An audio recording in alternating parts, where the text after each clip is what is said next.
Joining us now in Studio B is the new Director of Player Personnel and On-Campus Recruiting for BYU Football, Jack Damuni. Jack, nice to have you in Studio B. Nice to have you guys. Thanks. It's good to be here. Good to be here on Sports Nation. What was the process like for you getting back to BYU now as a member of the staff? You know,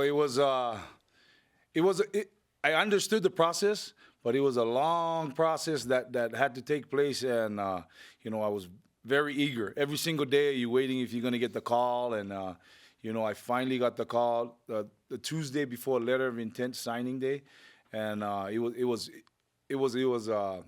very relieving for me, and for me it was like a dream come true, because this is like a dream job that I've always wanted to do. So it was a great feeling in the end. You know, I enjoyed it, and I'm enjoying every minute of it being here ever since I landed here in Utah again with the cold.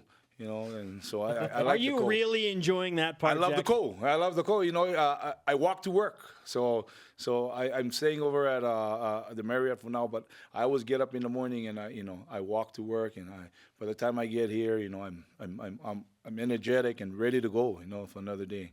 So, What's your connection to the staff other than being a former player here? You know, a lot of people don't know it, but me and Kalani go way back, and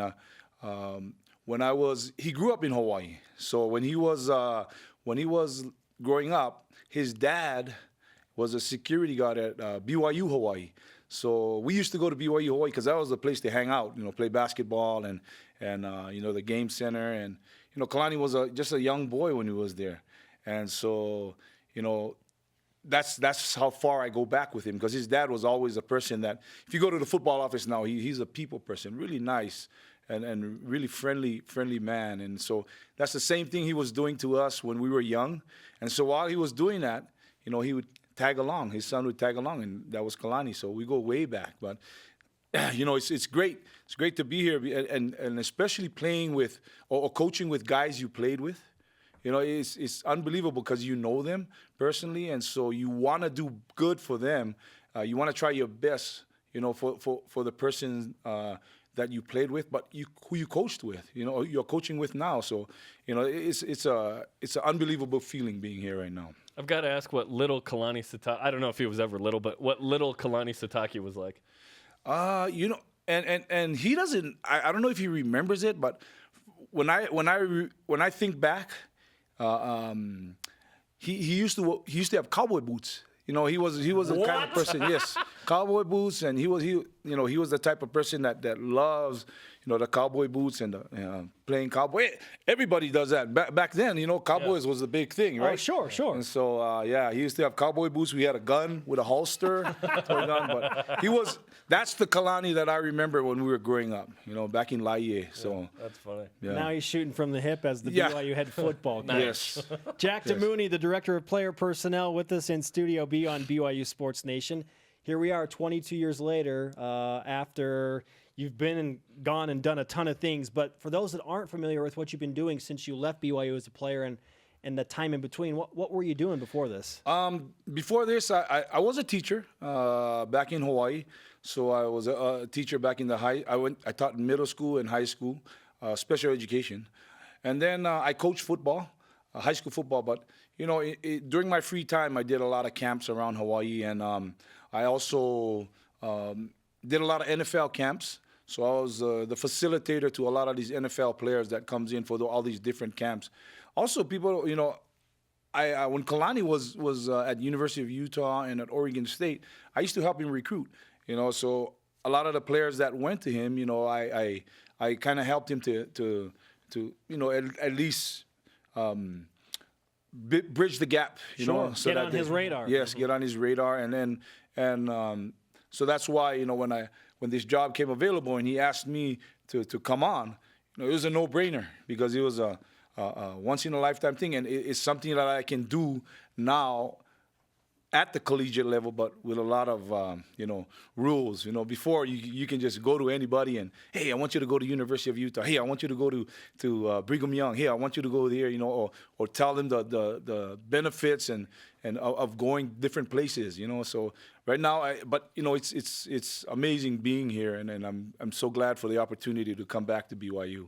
Tell us about your journey to BYU, because I think I went back and read a Deseret News article from when you were a player, and it called you the Rudy of BYU, and all that stuff. So tell us a little bit about that journey. Well, I growing up, my parents came to Hawaii because of the Polynesian Culture Center back in the 60s. So they were one of the first to come to Hawaii. And growing up there, you grow up in the church and you follow BYU football, and you see the Vai Sikahemas and when they come down and the Steve Youngs and the Robbie Boscos and you see BYU come out of the tunnel and everybody's booing BYU and I'm sitting over there and I'm saying to myself, I want to be on that field getting booed. Wow. And I always wanted to play for BYU. So when it came time when I graduated, I was kind of like the older person, growing up playing on the football team.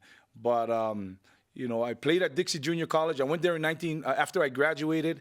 Things didn't work out for me, so I came home, went on my mission, and went on my mission to Micronesia, Guam, served in the Chuk Islands. And when I came back and I went back and tried again, it was funny because, I had no money. I just looked at my dad and I said, I'm going to go to college. And he looked at me and he said, why don't you join the military? And I was like, no, I want to go to play college because my ultimate goal was to play BYU football. I wanted to play for BYU. And so I went to Dixie Junior College.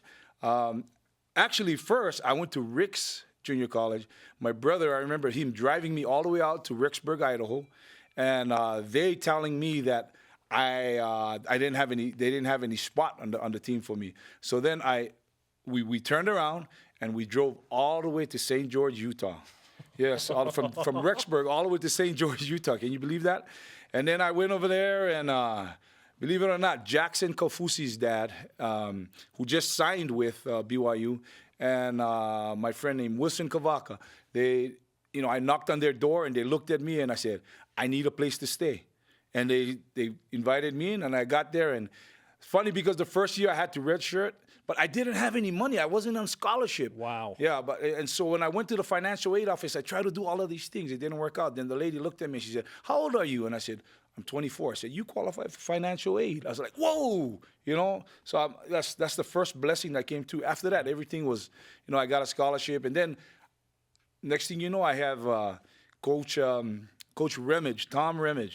I still remember him calling me and telling me that I was being recruited by BYU, and I was like, I was amazed. I couldn't believe it.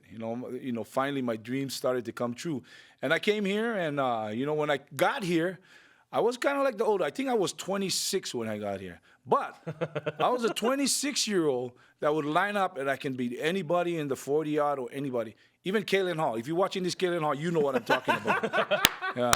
So and Jaron? Jaron, maybe Jaron. He's kind of quick. I don't know, but I know I smoked his dad. That's the main thing, So it was an interesting experience. So when I got here, everything was what I thought it would be, and it was amazing. Just playing for Coach Edwards, it was unbelievable. Just being here and I got the best experience with Coach Edwards because I seen him sing a song. Nobody ever seen that. I seen yes. He sang a fight song after we beat Notre Dame in South Bend. 94. Yes. And those are the time when video cameras was alive.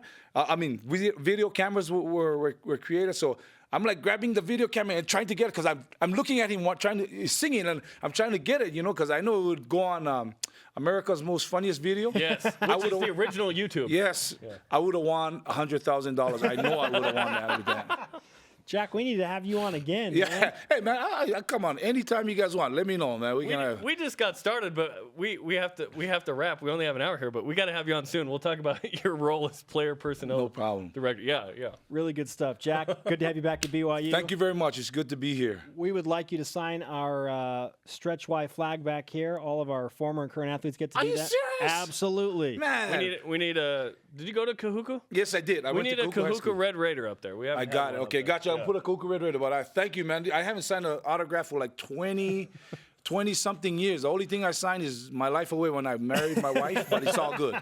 Let's do it big, man. You should sign faster than Kalen Hall.